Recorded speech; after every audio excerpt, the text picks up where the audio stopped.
Good lord, look at the size of this thing. This might be one of the most incredible pieces of shark footage that I've ever seen. I mean, if that's not a Megalodon, I don't know what is. Of course, it's not actually a meg, but the Megalodon connection isn't really that far off. This is a blunt-nosed sixgill, an ancient shark species that was swimming around before most dinosaurs even came about, so that's pretty cool. This video was shared to YouTube by OceanX, who managed to tag the monster from a submersible. This was the first time that had ever been done. Now, until this moment, they were only able to tag them by bringing them to the surface first. Next up, we've got an incredible sighting of a gigantic sixgill shark that was caught on video. Footage shared by Hurl's Sub Ops on YouTube showcases a dive off the coast of Molokai, Hawaii. Now, take note of the two red dots that they're shining on the shark. Those are used to determine the length of the animal. The dots are 6 inches apart, and while that may not seem like a lot at first, again, put it into perspective here. Those dots take up just a small fraction of the shark's full length. This behemoth was estimated to be around 18 feet long, 3 times the height of an average adult. And if you think that's impressive, just look at how thick and muscular the shark is. The parts of the video where the shark is up close is pretty unsettling, but it looks even more impressive as it swims away. It really puts its full size into perspective. Take a look. I'm just very glad that we live on land. Coming in next is an image that caused quite a stir amongst shark fanatics, the infamous Megalodon lives photo. This image was featured in a Megalodon documentary on the Discovery Channel. It appears to show a ginormous shark gliding through the water off the coast of South Africa. Now, at first glance, it looks so big you'd probably think it was a whale. Some people even thought it could be 2 sharks swimming together, but no, that's not the case. This is one animal. The distance between the fin and the mass of the shark closer to the camera apparently measures in at 47 feet. Not sure how true that is, but I mean, if that is the case, then that's nuts. To put that into context, that's almost the length of a sperm whale. Just imagine swimming in the ocean and seeing something that colossal swimming alongside you, and then finding out it's a shark. A shark like that may make you want to rethink your next beach outing.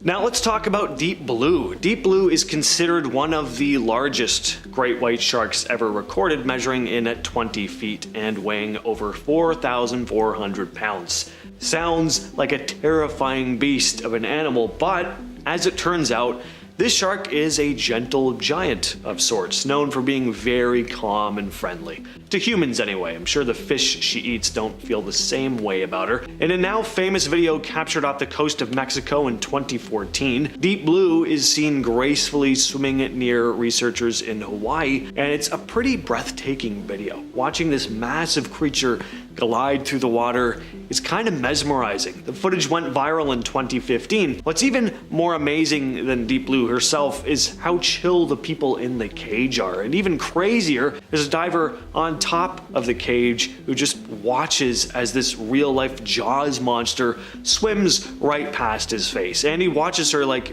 she's just a dolphin. It is worth noting again that Deep Blue has never been known to attack humans, but there's a first time for everything.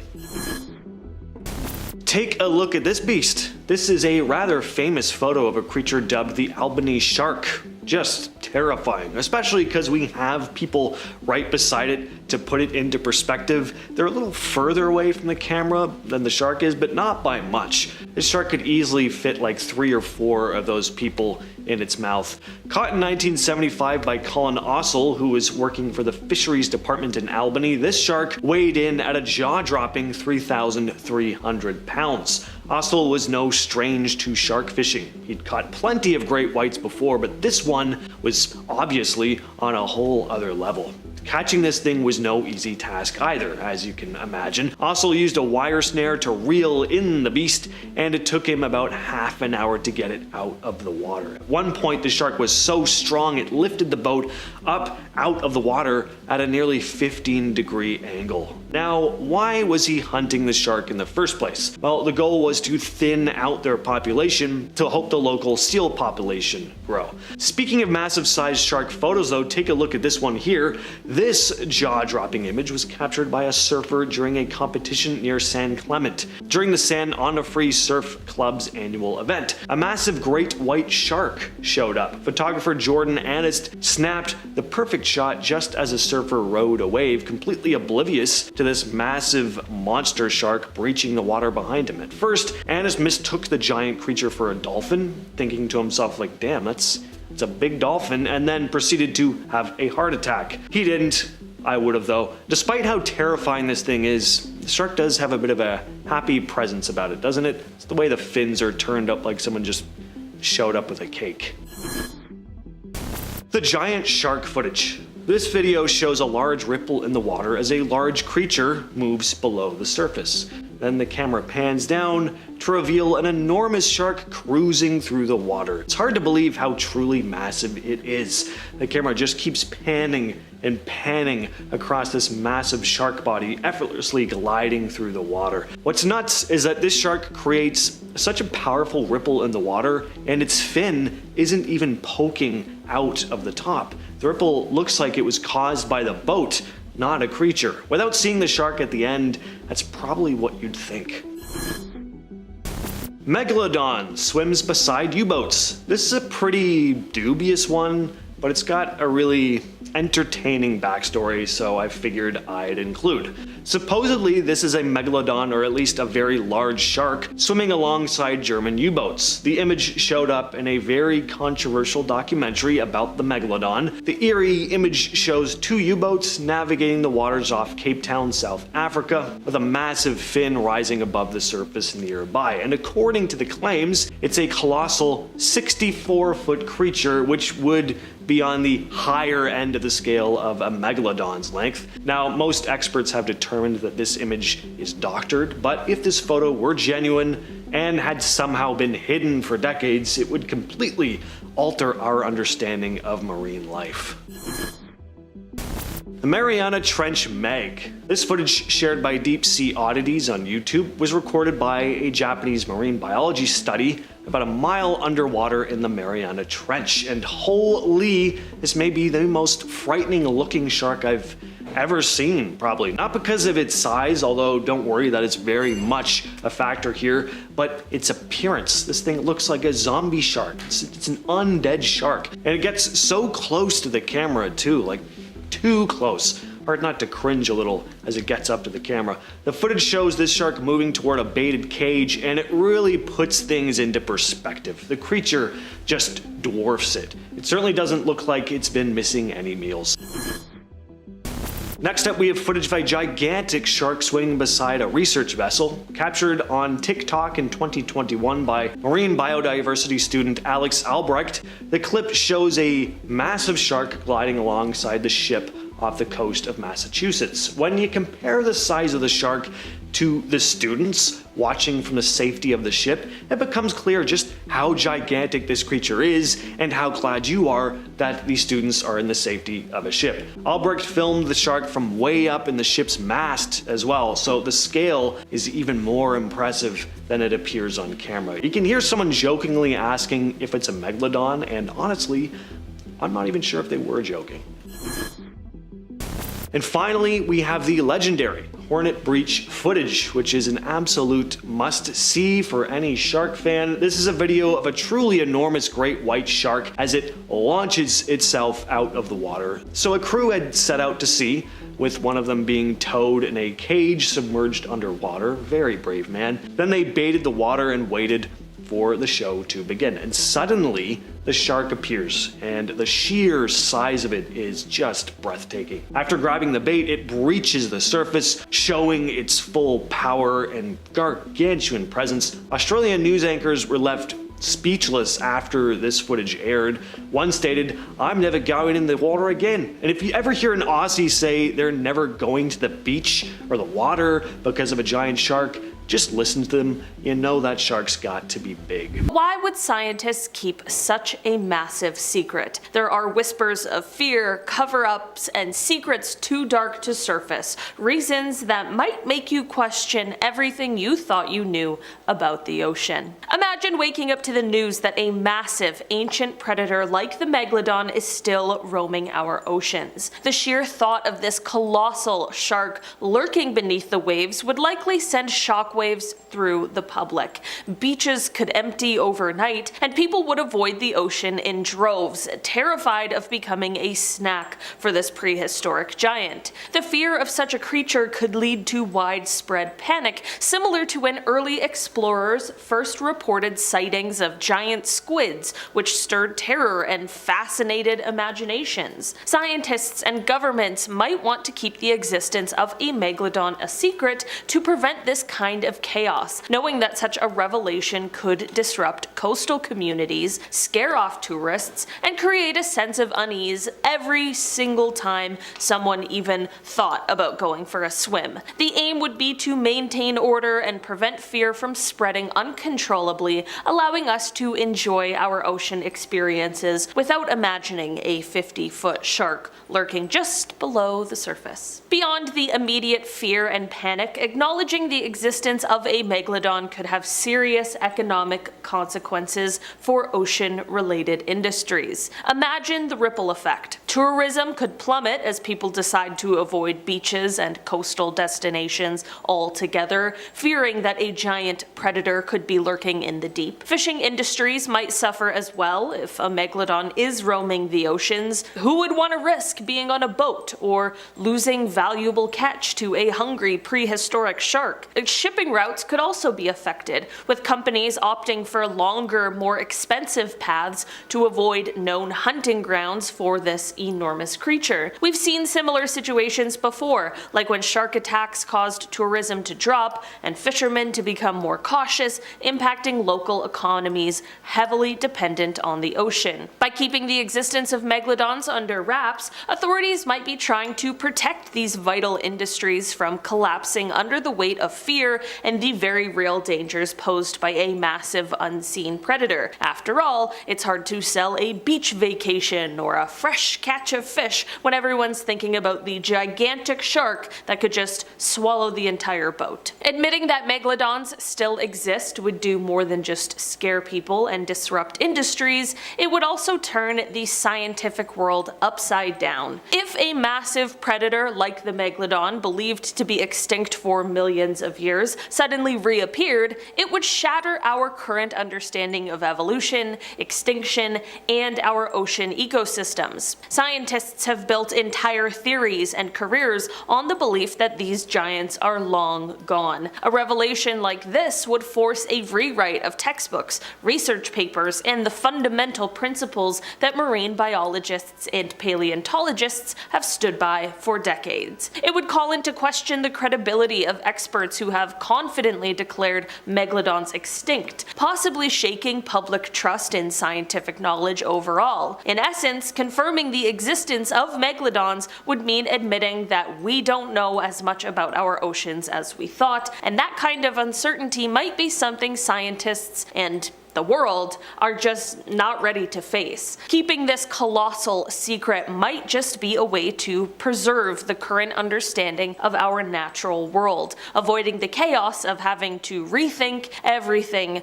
we thought we knew. Adding fuel to the fire is the idea that there might already be evidence of a megalodon lurking in our oceans, only to be swept under the rug by scientists and the authorities. There are countless stories of fishermen, sailors, and deep-sea explorers who claim to have seen something far bigger than any known shark, describing massive shadows passing under boats or witnessing sudden, inexplicable disappearances of large marine animals. Some have even captured strange sonar readings or blurred, controversial footage that they insist shows a creature too big to be anything else. Yet, each time these stories surface, they are quickly dismissed by the scientific community as misidentification falsifications, hoaxes, or simply the result of overactive imaginations. This consistent discrediting leads to a lingering suspicion. What if these denials are part of a deliberate cover-up to keep the existence of the Megalodon a secret? After all, acknowledging such evidence would not only validate the fears and chaos previously mentioned, but also challenge the authority of those who have claimed the Megalodon is a myth. Keeping a lid on these sightings might be seen as a necessary measure to prevent public hysteria and maintain control over what we believe to be true about the creatures that inhabit our world. Adding another layer of mystery is the possibility of government involvement in covering up the existence of megalodons. If this prehistoric predator were proven to still be alive, it wouldn't just cause fear and disrupt scientific beliefs, it could also hit economies hard.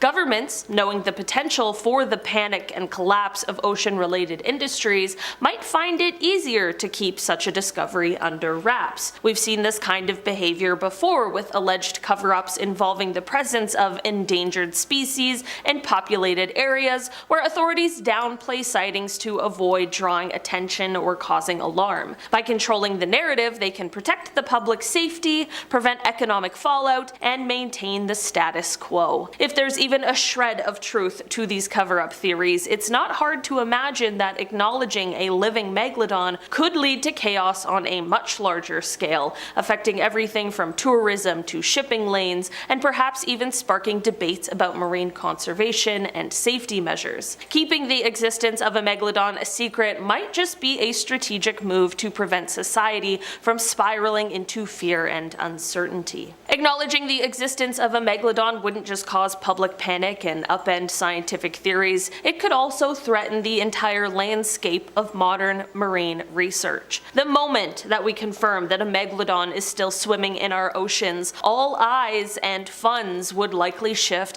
toward studying this incredible discovery. Research on other crucial topics like coral reef conservation or deep sea ecosystems might suddenly find itself on the back burner as funding is diverted to chase after this one sensational predator. In science, money often flows towards the most pressing or fascinating question of the moment, and a living megalodon would undoubtedly become the new star of the show. Current marine research projects could be stalled or even cancelled as the world's attention and research dollars fixate on unraveling the mystery of this gigantic shark. This could undermine decades of work and progress in other areas of ocean science, ultimately slowing down our overall understanding of marine ecosystems. So, keeping the existence of a megalodon a secret might be a way to preserve the balance of marine research, ensuring that all parts of the ocean get the attention that they need, rather than allowing one prehistoric predator to hog the scientific spotlight. And we just know it would. Like, honestly, if we found out that megalodons were still there, how could we not? The idea that megalodons could still be swimming in our oceans taps into a much larger issue: the power of skepticism in mainstream science. Scientists and experts often dismiss fringe theories like the existence of a prehistoric shark as mere fantasy to protect their authority and credibility. This skepticism isn't necessarily a bad thing, it's a way to ensure that only well-supported, rigorously tested ideas are accepted. I definitely understand that. But history shows us that sometimes mainstream science gets it wrong. Take, for example, the once ridiculed concept of continental drift, which was initially dismissed by geologists before becoming a cornerstone of modern Earth science. Or think about the discovery of the coelacanth, a fish believed to have been extinct for millions of years, which was later found alive and well. If megalodons are out there, admitting their existence would mean that mainstream science would have to eat a hefty slice of humble pie, acknowledging that they too can miss the mark. Keeping the idea of a living megalodon relegated to the realm of myth might just be a way for the scientific community to avoid admitting that they could be wrong again, maintaining their authority and control over what is considered real knowledge. Now for the most terrifying point on this list: if the megalodon were proven to exist today, it wouldn't just be a topic for scientists and thrill seekers, it could also attract the attention of governments and military forces around the world, turning this ancient predator into a potential tool for weaponization. Yes, I have seen the Meg too. Think about it. A creature of that size and power could be seen as the ultimate biological weapon, capable of stealthily taking down ships or disrupting enemy operations in coastal areas. History has shown us that when a strategic advantage is at stake, governments won't hesitate to exploit biological resources. During World War II, for instance, there were attempts to train animals like dolphins and sea lions for military purposes, using their natural abilities to serve human agendas. In the case of the Megalodon, some might speculate that secret programs could emerge, aimed at harnessing its fearsome capabilities for military use, or at the very least to study its behaviors and biology in a highly classified setting. By keeping the existence of the Megalodon a secret, governments could prevent other nations from pursuing similar interests, maintaining a balance of power and avoiding an arms race over who controls the ocean's deadliest creature. The discovery of a living Megalodon would also spark a whirlwind of ethical dilemmas and conservation debates. On one hand, this prehistoric predator would be a remarkable find, possibly the most significant in marine biology. But on the other hand, its existence could pose a direct threat to humans and other marine life, creating a very tricky situation. Should we protect this ancient creature, study it closely,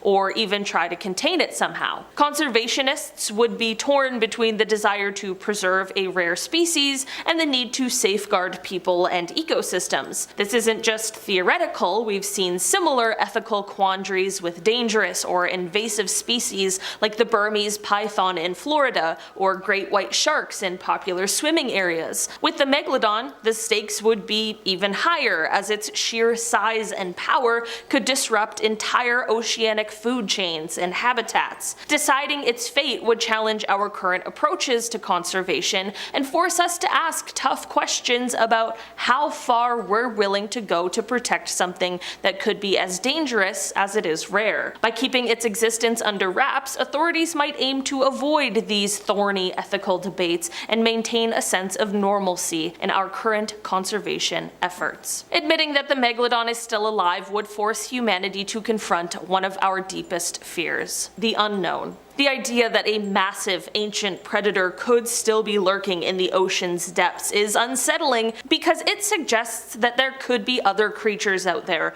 just as formidable and undiscovered. Our oceans are already home to countless mysteries, with new and bizarre species being discovered regularly, like the colossal squid or the ghostly deep-sea anglerfish, which have both challenged our understanding of marine life and reminded us of how little we actually know about the vast underwater world. If a Megalodon were added to that list, it would be a stark reminder that the ocean is still a largely unexplored frontier, filled with secrets beyond our comprehension. This fear of the unknown taps into a primal part of us, stirring imaginations and sparking anxiety about what else could be out there lurking in the shadows. By keeping the existence of the Megalodon a secret, authorities might be trying to shield us from this unsettling realization, allowing us to swim and explore the seas without constantly looking over our shoulders, wondering what might be just out of sight in the deep,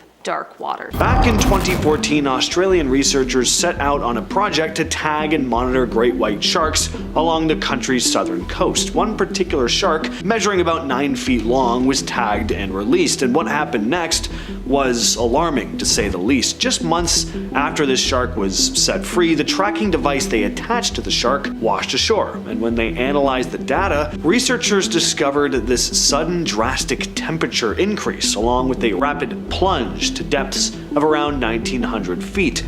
The sudden temperature shift and plunge seemed to show that the shark had been ingested by a larger predator, because the predator's body temperature would have, of course, been higher than the surrounding water. Again, this shark was 9 feet long, and you just don't usually think of great whites being eaten. So what had been big and bad enough to do this? Well, some scientists started to wonder if it was a much larger shark that also liked eating other sharks. Well, it turns out It's not unheard of. Great whites have been known to eat each other. We don't know for sure what attacked this poor shark, but what we do know is it must have been quite the monster. There's a legend about a creature lurking in the coastal waters of Baja California known as El Demonio Negro, or the Black Demon, described as an enormous black shark ranging anywhere from 20 to 60 feet long and almost all black. It's said to be incredibly aggressive, and according to some fishermen, the thing is strong enough to capsize boats. One of the most famous accounts came from a fisherman named Eric Mack in 2008. While sailing in the Sea of Cortez, Mack reported coming across this gigantic black shark that matched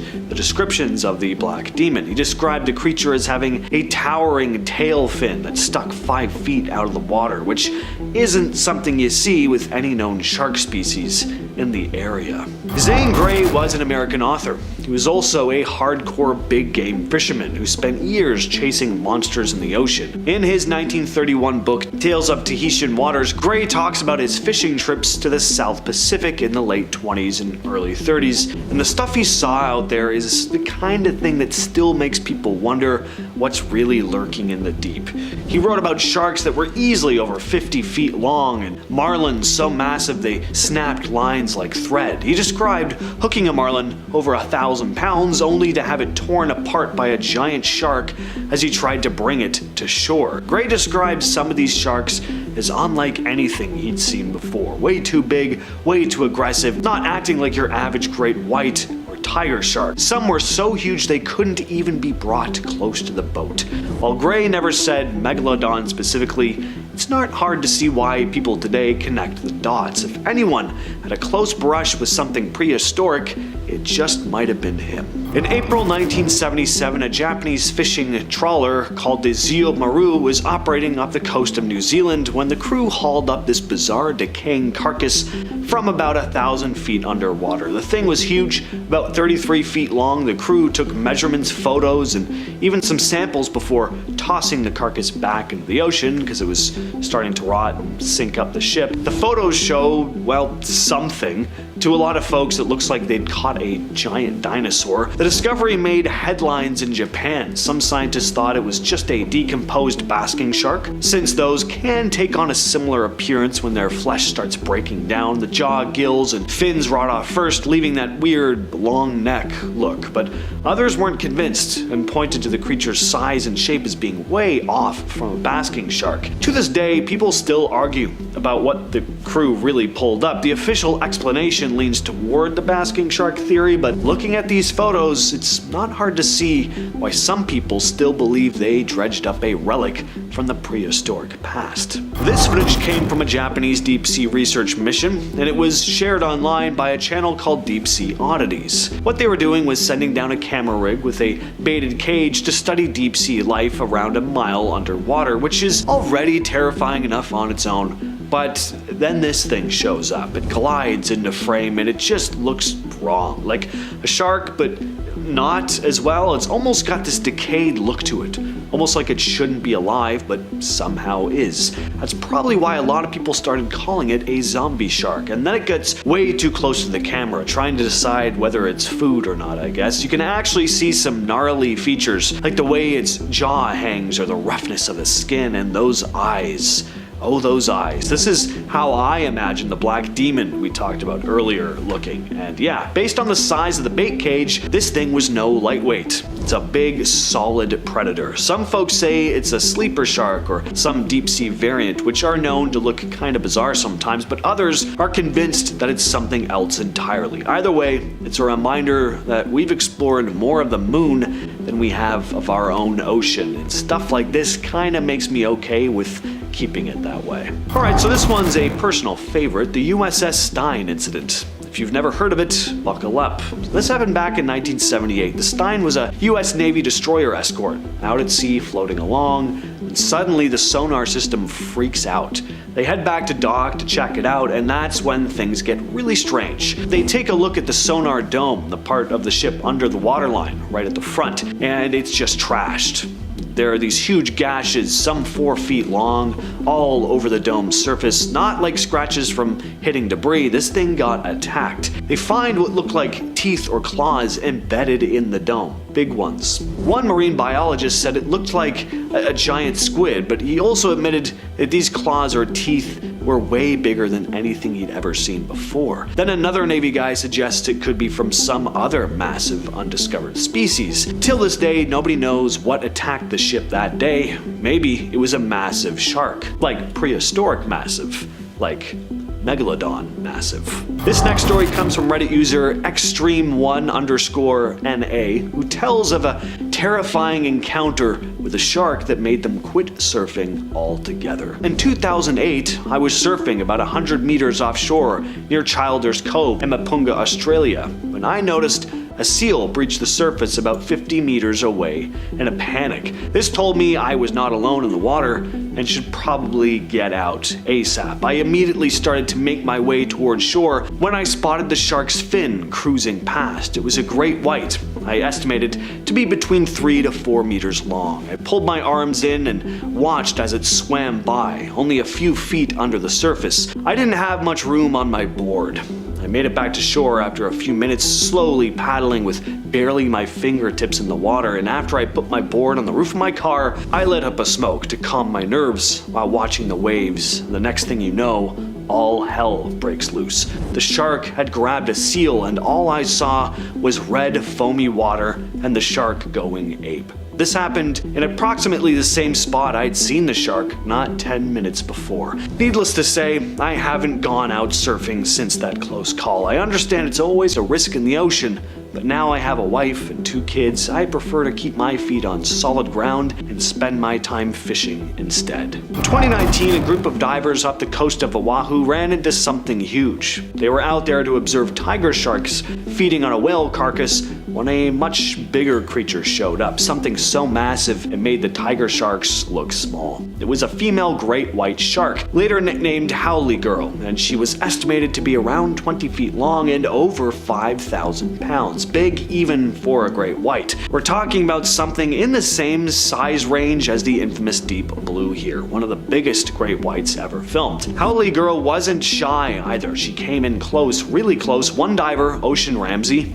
who has to have one of the most perfect names for a diver I've ever heard, even touched this shark. The shark just glided past like a submarine. It was covered in old scars, clearly a veteran of the deep ocean, and what made this encounter even more amazing though was how rare it is to see a great white of this size in Hawaiian waters. Most of them stick to cooler areas, so this was kinda out of the ordinary. This photo alone is enough to give you pause. The thing that makes the image so unsettling is the people standing just a few feet away from it. It's not like there's some tiny kids. These are fully grown adults, and the shark still dwarfs them.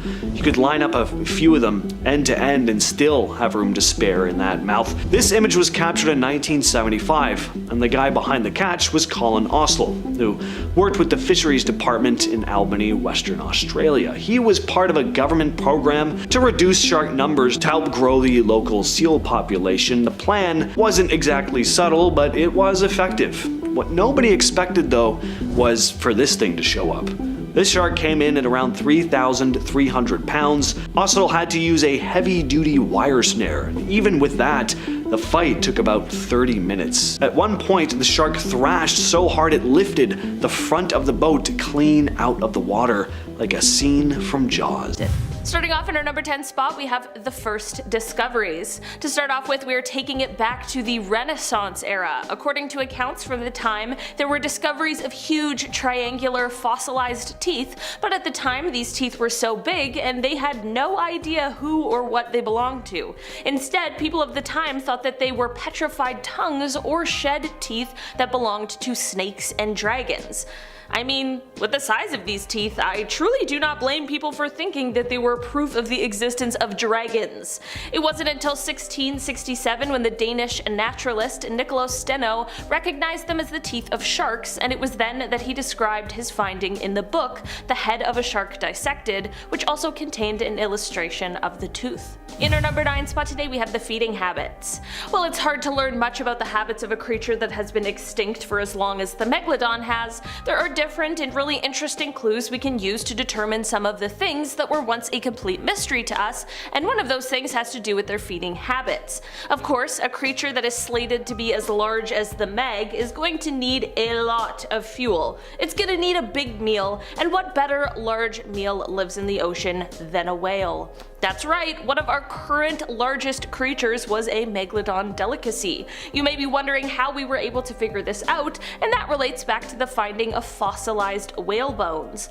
These bones have been found with cut marks from Megalodon teeth etched into their surface. It is said that some of these bones even have nastier wounds, with the shark teeth actually still stuck in them from millions of years ago. Talk about an apex predator. In our number 8 spot today we have the bite force. One thing scientists have been able to estimate about the Megalodon is what they think might have been the force that they could bite down with. So to set the stage, we of course need something to go on, unless you're already an expert in bite forces. Humans, our bite force is measured to be around 1,317 newtons. That doesn't seem too bad. Next, a great white shark, which seems to be quite the predator here currently on Earth. Their bite force is measured at about 18,216 newtons. That's definitely quite a jump from us as humans, but it makes sense. I mean, a great white can definitely do a lot of damage should it choose to. So now we have the Megalodon, one of the most powerful predators to have ever existed, the apex predator. Scientists estimate their bite force was between 108,514 to 182,201 newtons. A reminder that ours isn't even 1,500. It's discoveries like these that really put into perspective just how large and powerful this prehistoric creature really was. In our number 7 spot today we have so many teeth. So most of the discoveries relating to fossils of megalodons that have been found are just teeth. There's so many teeth, and so little of really anything else that has been found. And that of course begs the question as to why? Well, apparently part of this is because sharks continuously produce teeth throughout their entire lives, and depending on what they eat, they often lose their teeth. Like, apparently it's so common that they go through thousands of teeth in their lifetime. Maybe I'm new to the shark game, but I had no idea. But of course, this means that shark teeth are constantly raining down to the sea floor, only to later be discovered, and in the case of megalodons, only to become a fossil first. The other half of why the teeth are so common is because teeth are the hardest part of a shark's skeleton. Sharks' bodies are made from a softer cartilage rather than bone, sort of like the stuff that our nose and ears are made of. This means that the chances of these things surviving all of these millions of years are slim to none. In our number 6 spot today we have a fossil. Like I mentioned previously, it's hard to find any remains or fossils of megalodons other than teeth.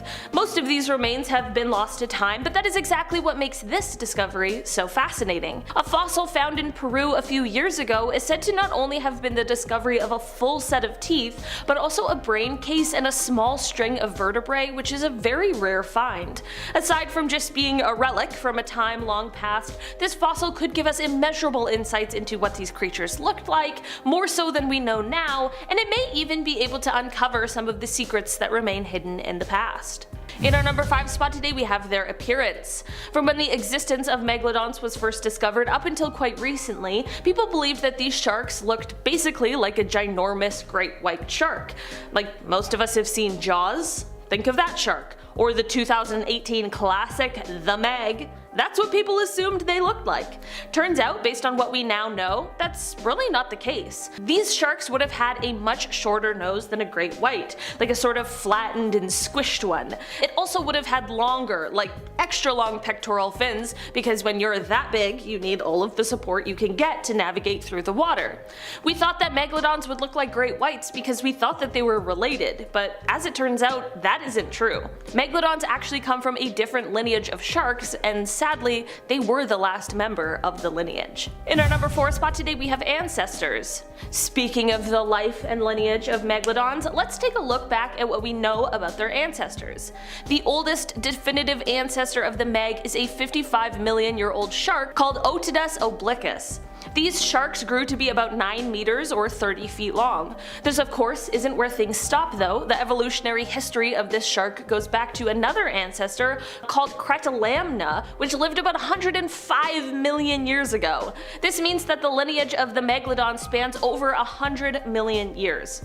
That's wild. This is part of how they found out that megs and great whites weren't actually as closely related as once thought. Through more fossils that have been found, they've been able to trace this lineage, and in fact it is now believed that ancestors of great white sharks and the Megalodon probably lived at the same time, and they were likely in competition with each other. Safe to say it would have been a pretty terrifying time to live in the ocean. In our number 3 spot today we have a cosmopolitan. One of the things that helps us to know that the Megalodon existed relates back to how widespread they once were on Earth. It is said that this species was adapted to warm tropical and subtropical waters, but that means that they could be found basically on every continent except Antarctica, and we have found the teeth to prove it. Apparently the places where most have been found include the east coast of North America, and definitely in the bottom of saltwater creeks and rivers in places like North Carolina, South Carolina, and Florida. They are also said to be a common find for divers off of the coast of Morocco and in certain parts of Australia. They're even sometimes found in the UK, but this is definitely more of a rare sighting there. This is all to say that this proves to us that this was a species that was clearly thriving during their time here on Earth.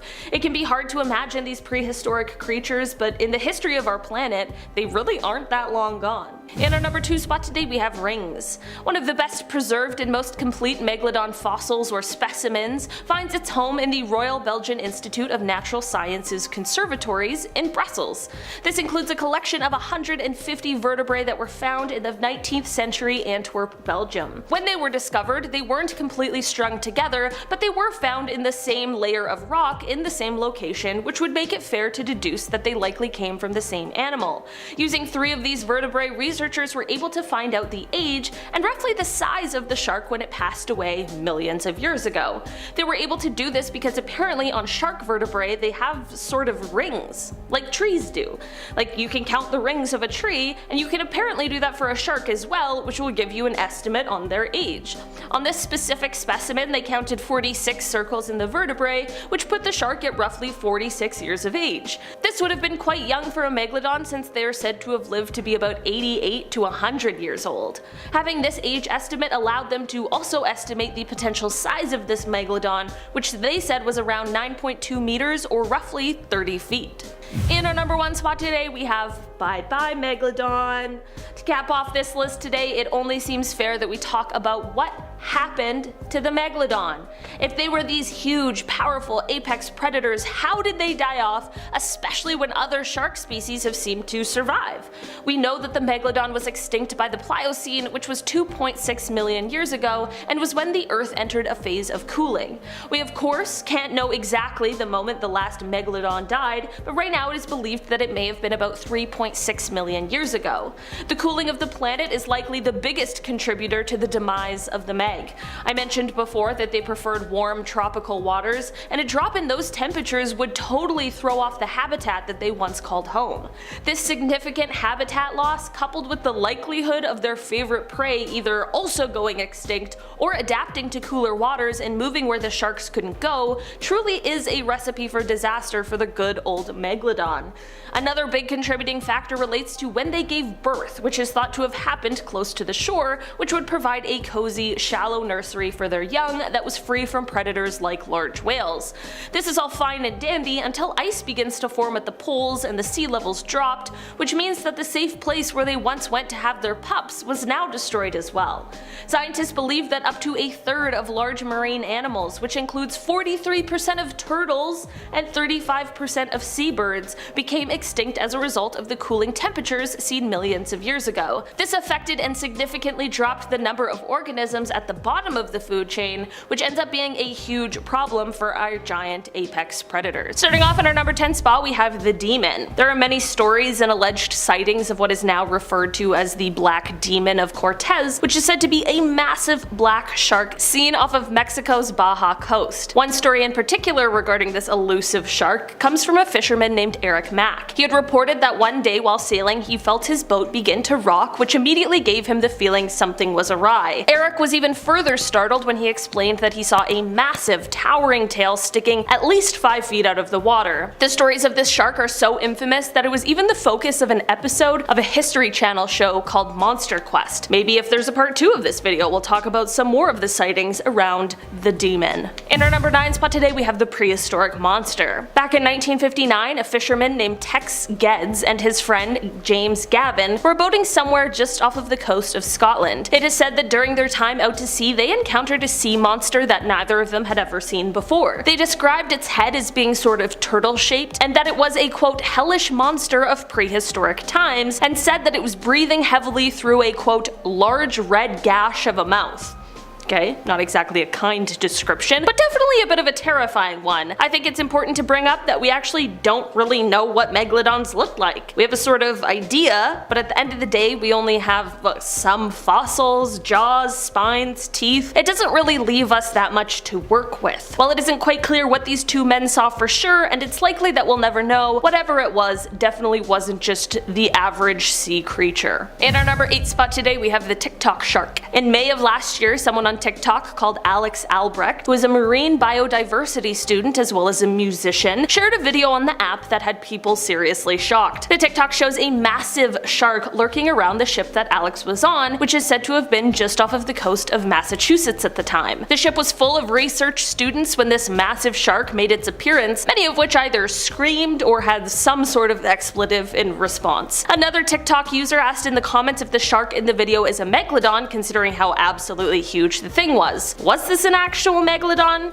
Likely not, but hey, I'm not the marine biodiversity student here, so who am I to say? In our number 7 spot today, we have snorkeling. Robert Pamperin and a friend, Gerald Lair, were snorkeling off of La Jolla Cove in California in 1959 when Robert was attacked by a shark. It is said to have all happened quite quickly, and Gerald was alerted to the distress when he heard Robert scream. Gerald turned and saw Robert unusually high in the water, and his mask was missing. At this point, Gerald dove under, and this is when he realized exactly what was going on. There was a shark that had Robert in its mouth up to his waist. Unfortunately, there really wasn't much that Gerald could do to stand up to this absolutely massive shark that he described as larger than your average great white. Robert sadly did not survive the event, and by the time rescuers arrived, they were only able to locate one of his fins. In our number 6 spot today, we have the photographer. This is an encounter that occurred just last year in November, basically a year ago. Underwater photographer Darren Verbeck was diving off of the coast of Hawaii's Big Island when he saw what he thought was a school of fish. He began to get closer, I mean the whole photographer thing, and as he got closer he started to think that what he was actually seeing was a tiger shark. He got even closer, and that's when he said, quote, "I kept looking at the head. I'm like, that is not a tiger shark." And it got closer and closer, and it just kept getting bigger and bigger. Darren continued to get closer to the shark and estimated it to be over 15 feet, which is definitely quite large. He explained that the shark was not acting in a threatening way, so he continued to take his photos and shot as much as he could before the massive shark decided to swim away. Experts explained that the shark was likely in the area because of humpback whales, and honestly, I don't want to see the shark that could take down one of those beasts. In our number 5 spot today, we have deep blue. This shark is in fact not a megalodon, I'll just be honest about that, but it definitely is a more modern contender. Deep blue is the name of a great white shark who is most definitely one of the largest ever recorded, at least in our lifetime. This colossal monster is the largest great white shark ever caught on camera by scientists. She is measured to be 20 feet long, 8 feet high, and about 2.5 tons, and while this isn't all that huge compared to her massive prehistoric cousin, it certainly is no small feat. Rumors of her existence have been spread since as far back as the 1990s, but it wasn't until 2014 that she was officially caught on camera and documented. Researchers at the time were in the midst of studying tiger sharks, but she made her grand appearance after scavenging some food from a sperm whale carcass nearby. In our number 4 spot today, we have the USS Indianapolis. This is a story that has been considered the worst shark attack in history, which is definitely a horrific thing to think about. In 1945, the USS Indianapolis was an unescorted US warship that was sailing in the Pacific when it was struck by a Japanese torpedo. This had no problem tearing the ship in two, which then meant that 900 sailors were now floating in the ocean waiting for rescue. Over the next 5 days, nearly 600 men lost their lives due to shark attacks. That's either a group group of sharks or a few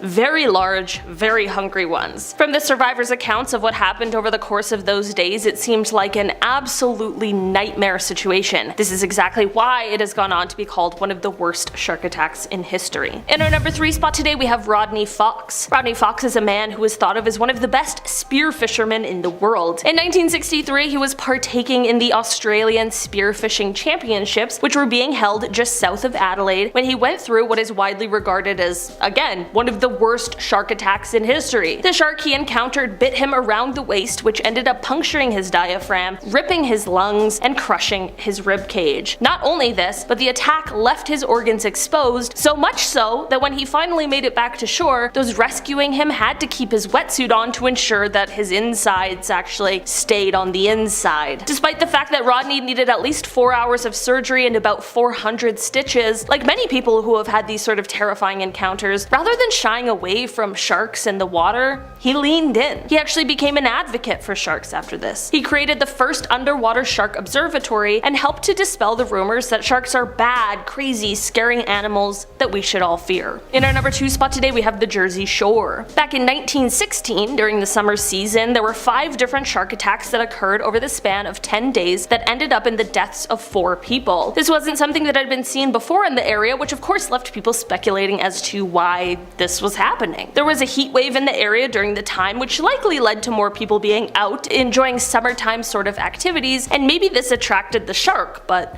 in the end, no one knows for sure because no one even knows what kind of shark is responsible for the attacks in the first place. Luckily, this didn't go on to become a continuous trend, and whatever shark this was, it went on its merry way or perhaps found another source of food, but this series of attacks definitely kept the public on edge for the weeks and months surrounding. In our number 1 spot today, we have Watson and the Shark. For this one, we are headed all the way back to 1749 with a cabin boy named Brooke Watson. Brooke was swimming in the Havana harbor when he had his encounter with a shark. This one grabbed him by his right foot and dragged him underwater. The shark got a second chomp on his foot before a rescue boat was able to come and save him. The sailor on the boat managed to get the shark to back off enough that they could get Brooke out of the water. Brooke lost his lower leg, but his life was saved, which is absolutely the most important part. Brooke's story is not over, however, as he went on to become a member of Parliament and eventually Lord Mayor of England. He was so proud of himself for not only surviving a shark attack, but then going on to earn this title that he commissioned famous artist John Singleton Copley to create a painting called Watson and the Shark, which detailed his terrifying encounter and probably went on to scare a ton of people at the time. At number 10 is the terrifying deep sea footage. Now, the degree to which you'll be impressed with this video depends on how you decide to define your scale. So let's be clear. Beast depicted here in this footage is absolutely a shark and is absolutely real, with its very distinguishing gills and pectoral fins. The question is though, is this your run-of-the-mill great white, or is it a megalodon? That all depends on the size of the fishing cage behind it. See, if we're to presume this to be a standard sized cage at about 10 feet, that would make the shark in front of it just shy of 30 feet wide. And since the shark is so enormous that we never get its entire body within the confines of the frame at once, we can make some estimates concerning the width to length ratio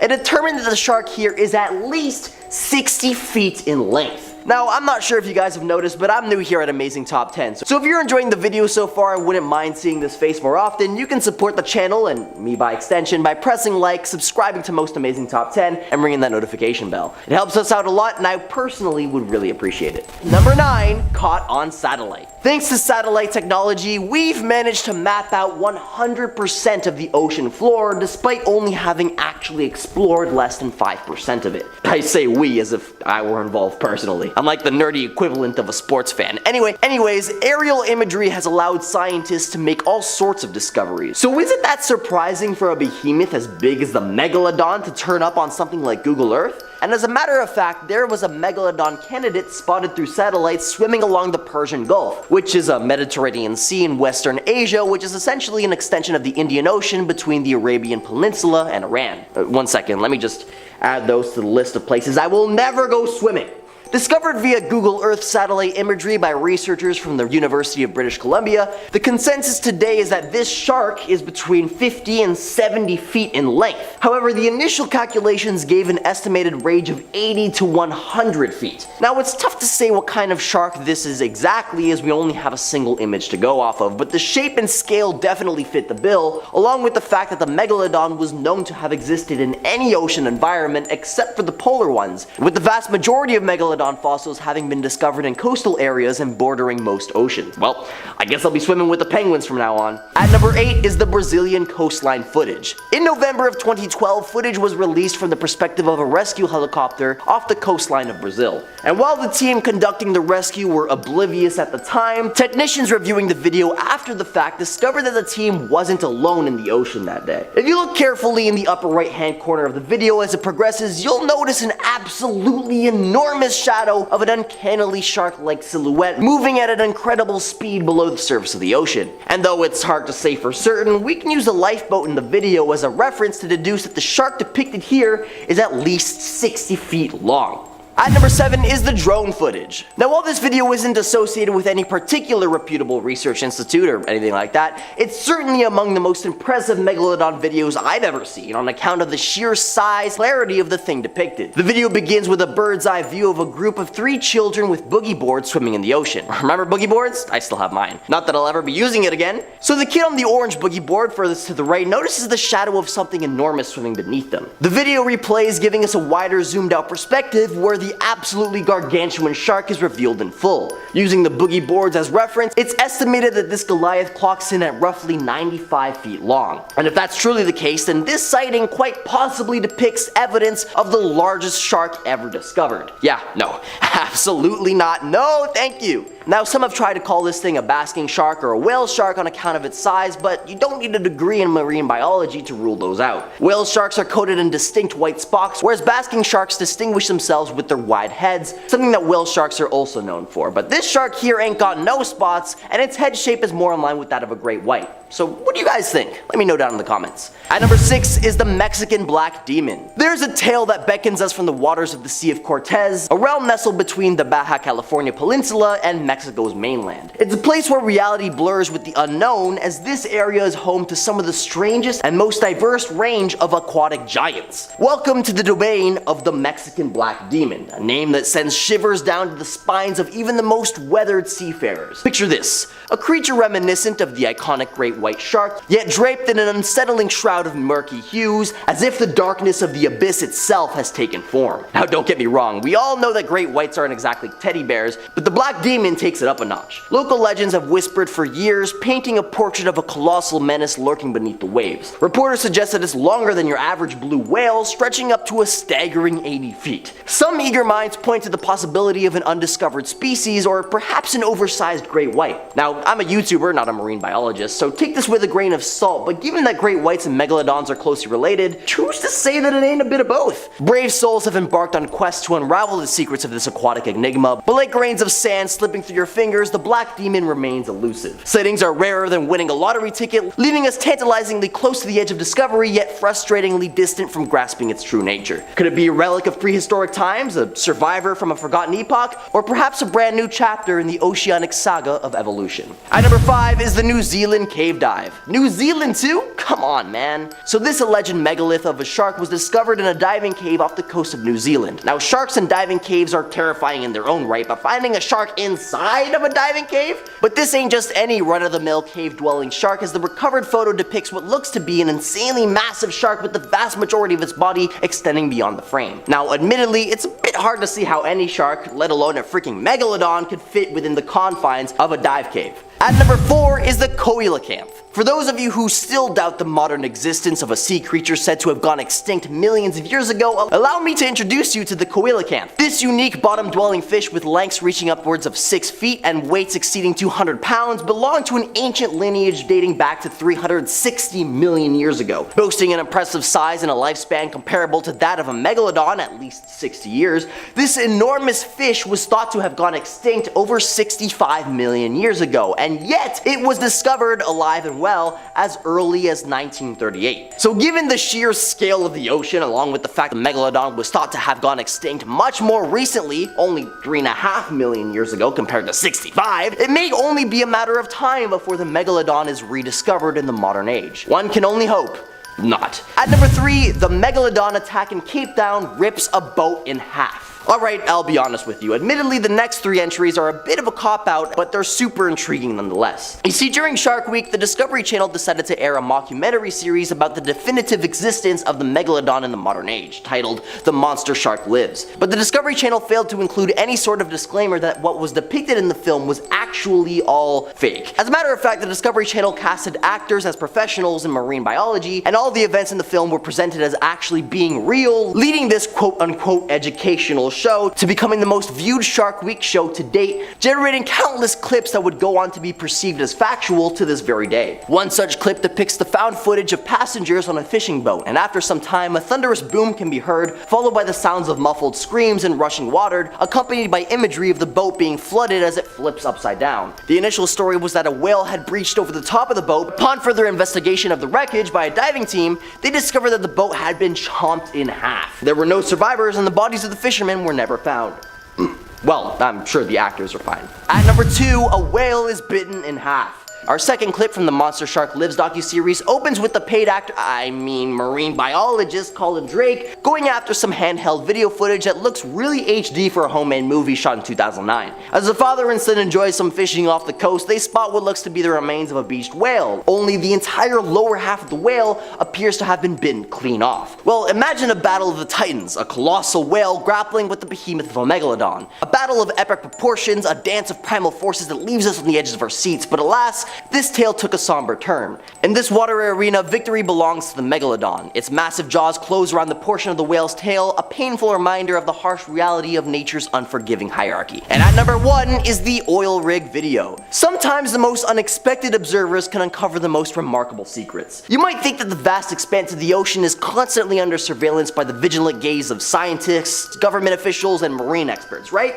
Well, in this case, according to what I already described as the very reputable Discovery Channel, it was actually an 8-year-old prodigy from Chile who discovered something truly out of the ordinary beneath the waves. Now for context, let's quickly go over ocean surveillance. You see, scientists and government agencies have studied the ocean floor with high-tech cameras at key locations, giving us a glimpse into the mysterious world beneath the surface. We're talking about a network of underwater cameras nestled around scientific sites and oil rigs, some of which have live feeds accessible to anyone with a curious itch. So back to our young Chilean protagonist. This sharp-eyed kid was casually monitoring one of these live feeds when he suddenly stumbled upon a sight that sent shivers down marine experts' spines. Behold, a shadowy fin of disastrous proportions cutting through the water with an almost prehistoric elegance. Now the experts, being the skeptics that they are, were quick to assert that there's currently no concrete proof of the legendary Megalodon prowling our modern-day oceans. Yet the fin they encountered on camera was massive. Cue the synchronized video feeds and the math wizards doing their thing. By comparing angles and distances, they sized up this enigmatic creature, revealing an astonishing estimation, a staggering 62 feet in length, give or take. Now that's longer than a school bus, my friends. Now it's just too bad that this sighting was confirmed exclusively by the scientists at the Discovery Channel. Well, if you could tell it was scraping the bottom of the barrel by the end there, then maybe you should be scouring oil rig feeds. Starting off in our number 10 spot, we have the TikTok shark. In May of last year, someone on TikTok called Alex Albrecht, who is a marine biodiversity student as well as a musician, shared a video on the app that had people seriously shocked. The TikTok shows a massive shark lurking around the ship that Alex was on, which is said to have just been off of the coast of Massachusetts at the time. The ship was full of research students when this massive shark made its appearance, many of which either screamed or had some sort of expletive to say in response. Another TikTok user asked in the comments if the shark in the video is a megalodon, considering how absolutely huge this thing was. Was this an actual megalodon? Likely not, but hey, I'm not the marine life student here, so who am I to say? In our number 9 spot today, we have the cray fisherman. David Stead is an Australian naturalist, and in his book titled Sharks and Rays of the Australian Seas, he details an encounter with a shark that some have taken to believe is the legendary Megalodon herself. Apparently this incident happened in 1981 to a group of cray fishermen that David spoke with. These fishermen were absolutely terrified of a shark they saw in their fishing grounds, which were just off of Broughton Island. They were so scared, in fact, that they refused to return to the fishing spot for days. All the men agreed that the shark was monstrous and that it was most definitely a shark, not a whale. The men explained that they had never seen a shark of that size before, and considering how they were all seasoned fishermen who had all had their fair share of encounters with sharks, whales, and all of the terrifying things that the ocean has to offer, how frightened they were really did leave quite the impression. In our number 8 spot today, we have 2 specimens. This story comes from all the way back in 1869 when an Irish scientist headed out on an expedition to Seychelles. It is said that he went there to study fish, but man, he was not prepared for the specimens he would go on to study. It is said that he found one that was over 15 meters, which is already a whopping almost 50 feet, but the other one really took the cake. The second specimen it is said that he found was alleged to have been 23 meters long, which is a massive 75 feet. Since this was so long ago, there wasn't any official documentation of it, but if there had been, the second one would hold the record for being the largest ever recorded. That is absolutely wild. Seeing it is one thing, but imagine being able to actually study it. In our number 7 spot today, we have the sailors. This gigantic shark sighting is said to have taken place in the 1960s just off of the edge of Australia's Great Barrier Reef.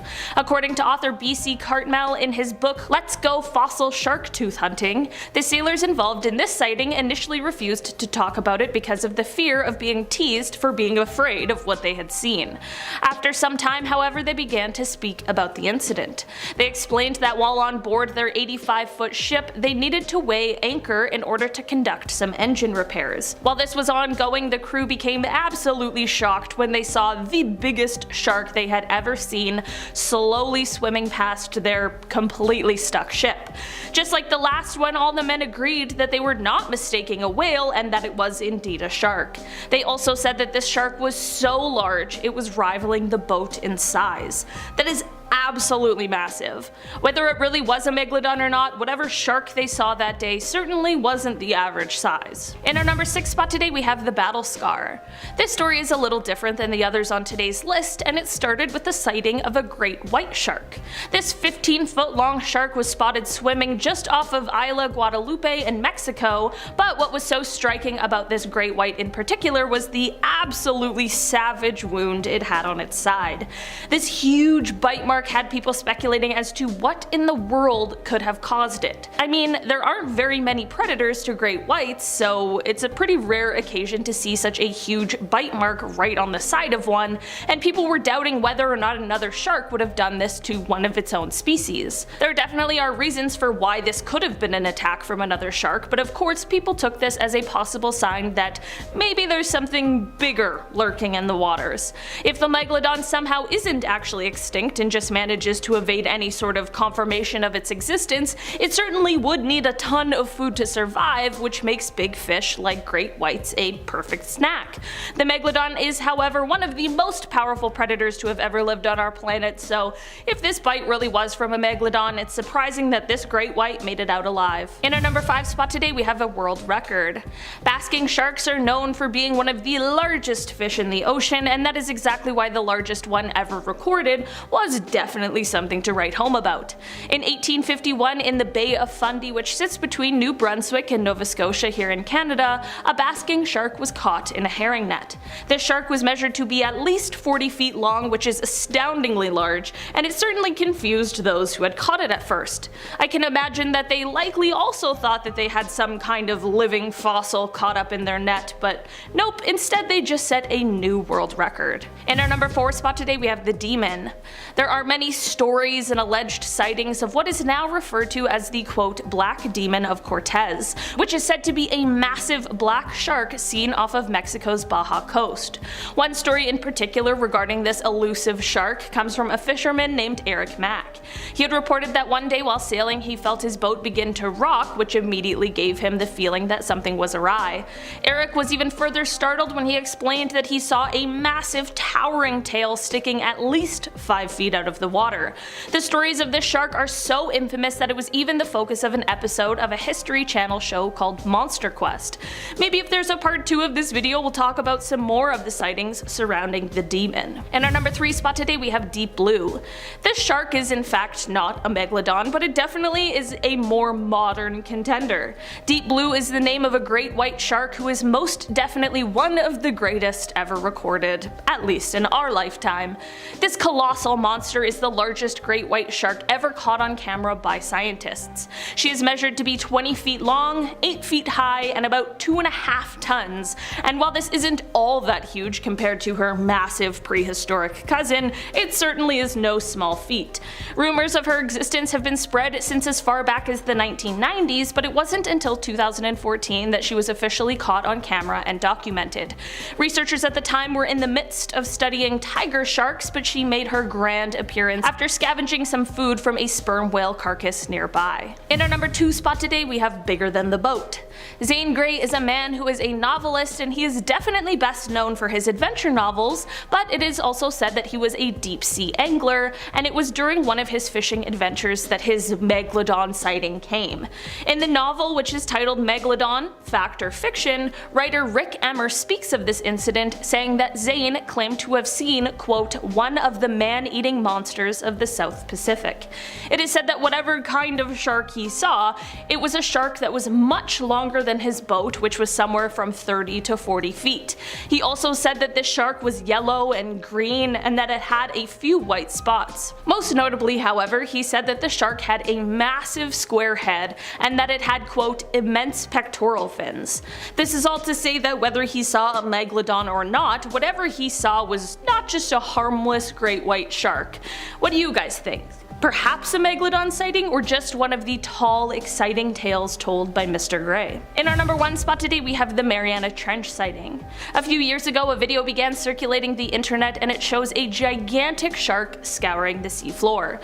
People online quickly put a story to the video saying that allegedly this is a megalodon that was caught on camera at the bottom of the Mariana Trench. The creature is seen swimming over top of what is apparently an abandoned shark cage, and the video seems to be enough to have convinced many people. The video certainly is compelling, and whatever we see is most definitely terrifying to look at, but with my very limited knowledge of anything that lives in the sea, it's tough to say anything further.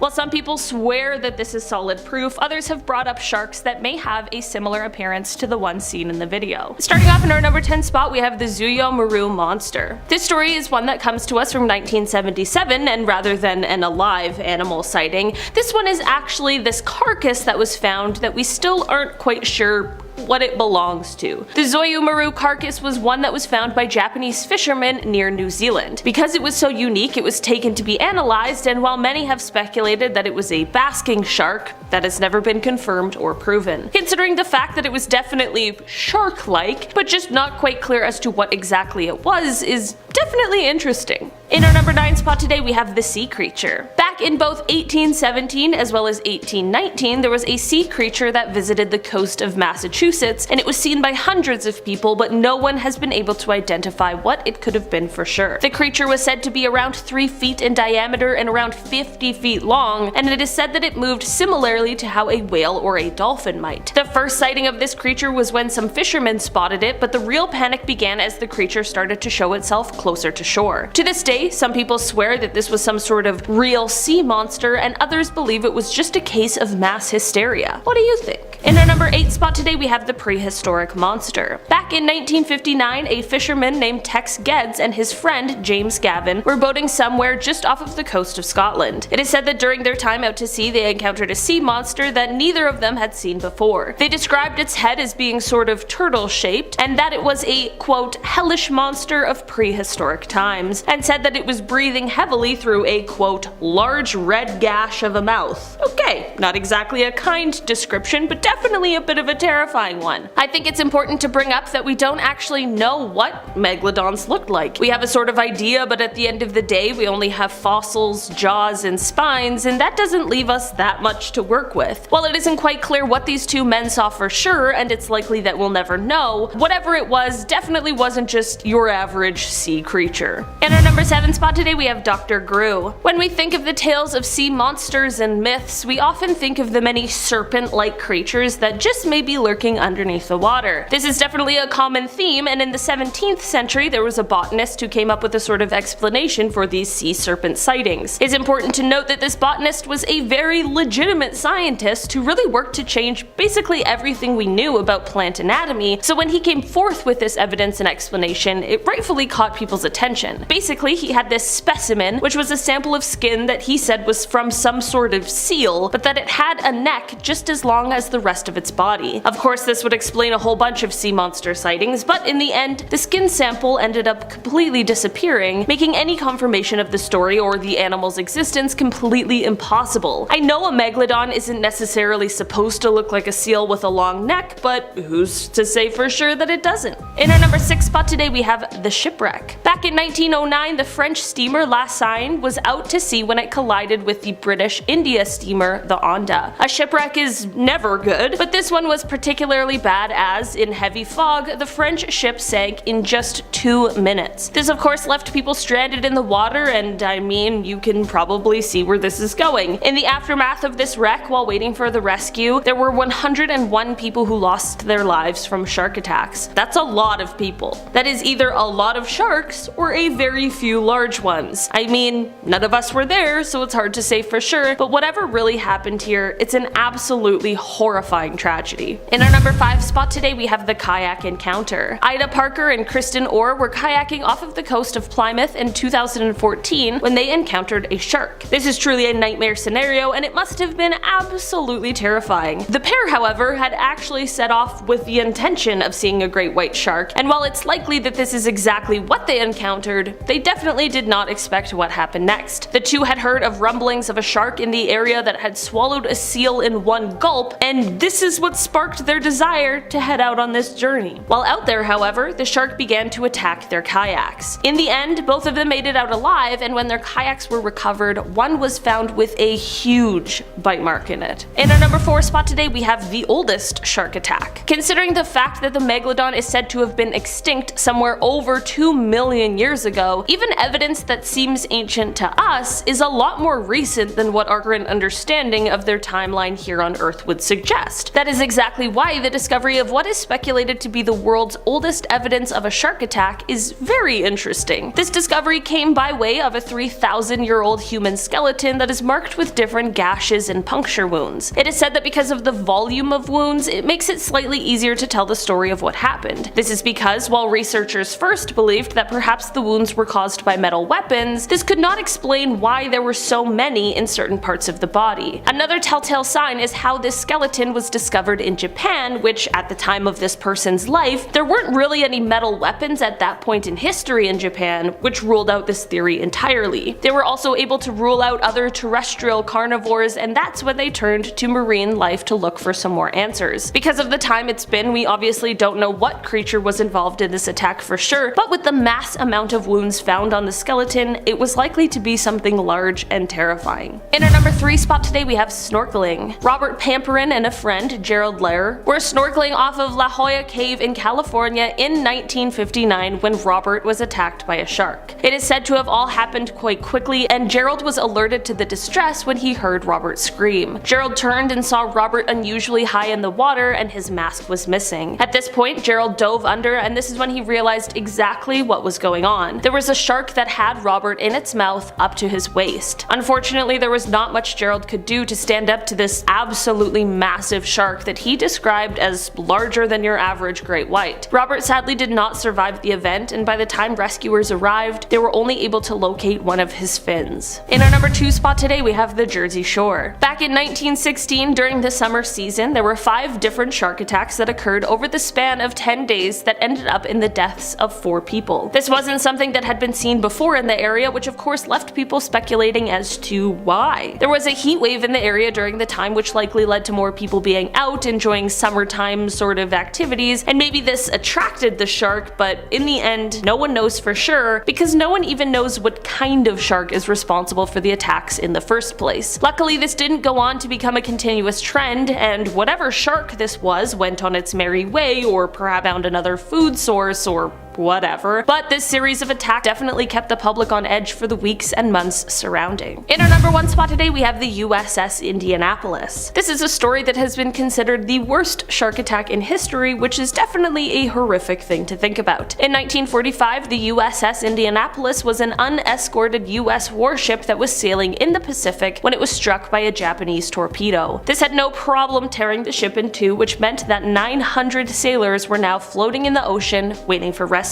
Over the next 5 days, nearly 600 men lost their lives due to shark attacks. I said this about the other one that was similar to this, and I'll say it again. That's either a group of sharks or a very few large, very hungry ones. From the survivors' accounts of what happened over the course of those days, it seemed like an absolutely nightmare situation. This is exactly why this has gone on to be called one of the worst shark attacks in history. Starting off in our number 10 spot, we have the photographer. This is an encounter that occurred just last year in November. Underwater photographer Darren Verbeck was diving off of the coast of Hawaii's Big Island when he saw what he thought was a school of fish. He began to get closer, I mean the whole photographer thing, and as he got closer he started to think that what he was actually seeing was a tiger shark. He continued to get closer, and that's when he said, quote, "I just kept looking at the head. I'm like, that is not a tiger shark." And it got closer and closer, and it just kept getting bigger and bigger and bigger. Darren continued to get closer to the shark and estimated it to be over 15 feet, which is definitely quite large. He explained that the shark was not acting in a threatening way, so he continued to take his photos and shot as much as he could before the massive shark decided to swim away. Experts explained that the shark was likely in the area because of humpback whales, and honestly, I do not want to see the shark that could take down one of those beasts. In our number 9 spot today, we have Todd Endress. Todd Endress is actually a man who was attacked by the same shark 3 different times on August 28th, 2007. Todd was near Marina State Park in California when the attacks occurred. The first one didn't do too much damage, but the second one was certainly much worse. He would later go on to say, spoiler alert, he survived these attacks, he would later go on to say that during this second attack, the shark skinned his back, quote, like a banana peel. Okay, Mario Kart just turned into Nightmare on Elm Street. With the third attack, the shark attempted to eat his leg, which was still attached to his body, and this is when his kind of unlikely savior came in. It was actually a group of dolphins that decided to surround Todd, which provided enough of a distraction that he was able to ride a wave back to shore. It is definitely possible that the shark could have, and it may have, eaten one of those rescue dolphins should it choose to. Once Todd was back on shore, despite having lost half of his blood, his friends were able to help him until rescue arrived, and from there, just 6 weeks later, he was back in the water. Sadly, Todd ended up losing his life in September of 2016 from a car crash, but it's important to note that after his attack, before his untimely death, he made it clear he held no grudge against his shark attacker. He said, quote, "We're in his realm, not the other way around." In our number 8 spot today, we have the J-Bay event finals. This shark attack is from 2015 and is one that happened on live TV, but thankfully it turned out much better than it could have. During the finals of the J-Bay event, which again was being broadcast live around the world, a shark got himself a little in over his head when he decided to try and take a bite out of 3-time world surfing champion Mick Fanning. Mick reacted a lot more bravely than I would have and started to fight back against the shark. While this was going on, another pro surfer, Julian Wilson, paddled towards the shark in order to try and help. In the end, the safety teams came out as quickly as possible to rescue the surfers and a photographer who was also out on the water, and everyone was fine, albeit probably a little shaken up. Fights broke out on the internet over whether this was a shark attack or a shark encounter, and I mean, all that really matters matters is the humans and the shark are all safe at the end of the day. In our number 7 spot today, we have the strange environment. This is a shark encounter that, I'll be honest, it isn't a Megalodon, but it is one that is so strange it might just show that maybe we don't really have all the answers to ocean mysteries. Scientists were really surprised and confused when they found hammerhead and silky sharks swimming near an underwater volcano in the South Pacific. This is because the waters around there would be extremely hot and they would also be really acidic. This is an extreme environment for marine life, and while some species would thrive in this environment, sharks aren't really on that list,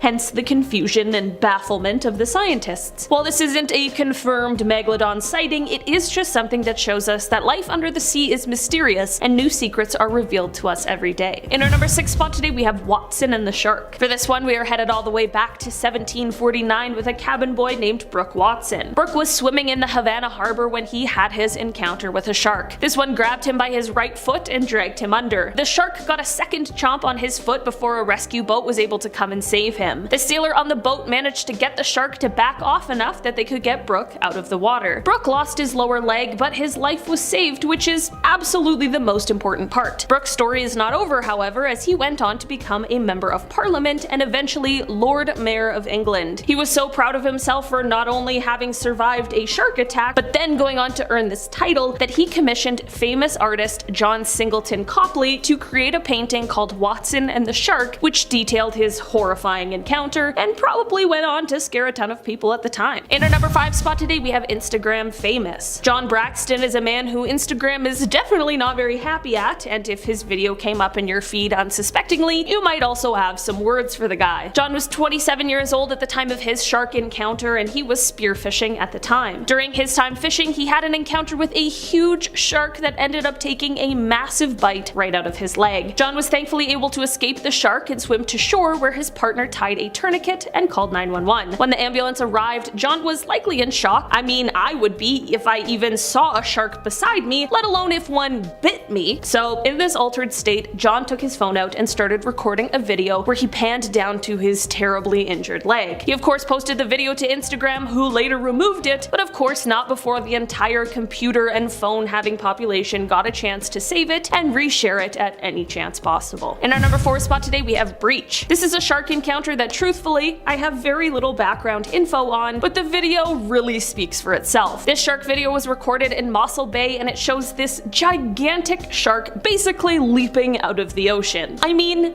come on, imagine. That would be absolutely terrifying. People who are more well versed in shark behavior than I am have explained that this shark, despite how it looks, is actually not doing this to be threatening, and it's not a move that would be done should it be attempting to attack something. I mean, that's not entirely true. It's actually more so used in order to try and catch fast-moving prey like seals. It's relatively rare to capture a shark doing this though, because it takes so much energy for it to propel itself like this. I mean, they can reach 40 miles per hour and fly 10 feet into the air out of the water. That takes some serious strength. In our number 3 spot today, we have Ahmad Hassim. Back in 2006, Ahmad and his brother were assisting lifeguards in Cape Town, South Africa, and to do this, they were helping out running different survival drills. During this one particular drill, the brother was lying in the water, pretending to be someone who needed help, and that is when a huge shark could be seen heading towards this brother that was completely unaware. Ahmad saw this and was so quick thinking he knew that sharks are typically attracted to sound, which I actually didn't know, so there's a little shark trivia fact for ya. So because he knew this, he started splashing around in the water. This worked, and it led to the shark leaving his brother alone, but instead, the shark now set his sights on Ahmad. It ended up grabbing him by his right leg and pulling him underwater. He was able to use his left leg to kick at the shark until it let go of him, but the shark was still able to get away with his leg below the knee. A boat was able to rush him to shore, and help arrived quickly enough to rush him to the hospital and save his life. Ahmad has not let this slow him down in the slightest though. He has gone on to reach not only the 2008 Beijing Paralympic Games, but he won gold at the 2012 London Paralympic Games, which is absolutely incredible. He has also gone on to become a shark advocate, saying that he has, quote, a sense that sharks are in trouble, and who better to speak up for sharks than a shark attack survivor. In our number 2 spot today, we have Rodney Fox. Rodney Fox is a man who was thought of as one of the best spear fishermen in the world. In 1963, he was partaking in the Australian Australian Spearfishing Championships, which were being held just south of Adelaide, when he went through what is widely regarded as one of the worst shark attacks in history. The shark he encountered bit him around the waist, which ended up puncturing his diaphragm, ripping his lungs, and crushing his rib cage. Not only this, but the attack left his organs exposed, so much so that when he finally made it back to shore, those rescuing him had to keep his wetsuit on to ensure that his insides actually stayed on the inside. Despite the fact that Rodney needed at least 4 hours of surgery and about 400 stitches, like many people who have these sorts of terrifying encounters, rather than shying away from sharks and the water, he leaned in. He actually became an advocate for sharks after this. He created the first underwater shark observatory and helped to dispel the rumors that sharks are bad, crazy, scary animals that we should all fear. In our number 1 spot today, we have Michael Coots. Back in 1997, Michael was surfing near the coast of Hawaii when he had his shark encounter. The shark decided to attack and grabbed Michael by both of his legs. Michael has gone on to explain that once the shark had a hold on him, it began swinging him back and forth like a dog would do with a toy. That is absolutely so vivid and so horrifying to even think about. Michael was able to punch the shark into letting go of him and was able to escape to safety after the scary ordeal. Although he was lucky and happy to be alive, the shark had done enough damage that Michael ended up losing his right leg. Despite this setback, Michael was back in the water just 3 weeks later, already using his prosthetic leg and getting used to surfing with it so he could get right back to what he loves. Michael could be terrified of sharks now and no one would blame him, but it's the exact opposite. He swam around them and even taken selfies with them since, and has explained how much he respects them, saying, quote, "Sharks are not to be feared but are incredibly beautiful and extremely important species for the health of our oceans."